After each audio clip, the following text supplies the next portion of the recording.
Dracula's Guest.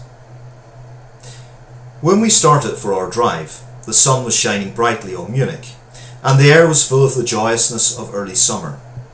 Just as we were about to depart, Herr Delbruck came down, bareheaded, to the carriage, and after wishing me a pleasant drive, said to the coachman, still holding his hand on the handle of the carriage door, "Remember, you are back by nightfall.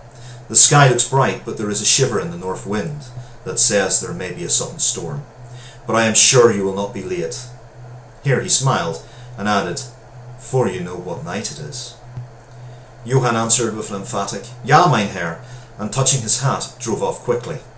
When we had cleared the town, I said, after signalling him to stop, "Tell me, Johann, what is tonight?" He crossed himself as he answered laconically, "Walpurgisnacht."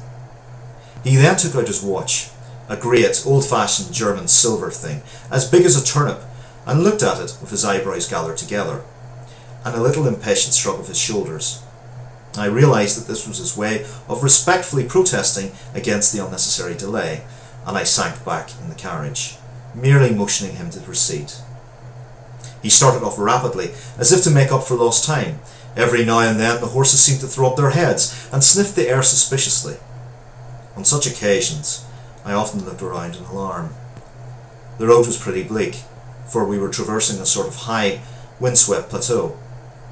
As we drove, I saw a road that looked but little used, and which seemed to dip through a little winding valley.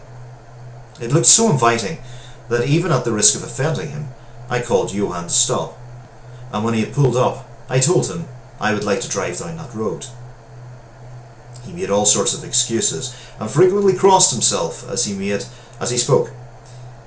This somewhat piqued my curiosity, so I asked him various questions. He answered fencingly, and repeatedly looked at his watch in protest.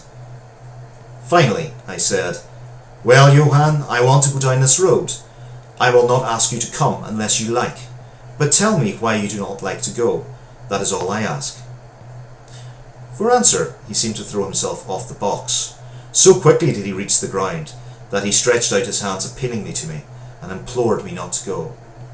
There was just enough of English mixed with the German for me to understand the drift of his talk. He seemed always just about to tell me something, the very idea of which evidently frightened him.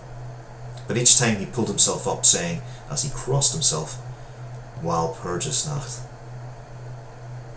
I tried to argue with him, but it was difficult to argue with a man when I did not know his language.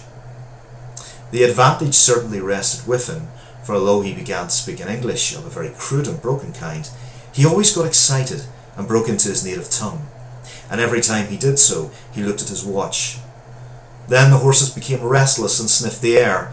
At this he grew very pale, and looking around in a frightened way, he suddenly jumped forward, took them by the bridles, and led them on some 20 feet. I followed, and asked why he had done this. For answer he crossed himself, pointed to the spot we had left, and drew his carriage in the direction of the other road, indicating across. He said, first in German, then in English, "Buried him what killed themselves." I remembered the old custom of burying suicides at crossroads. Ah, I see, a suicide. How interesting! But for the life of me, I could not make out why the horses were frightened.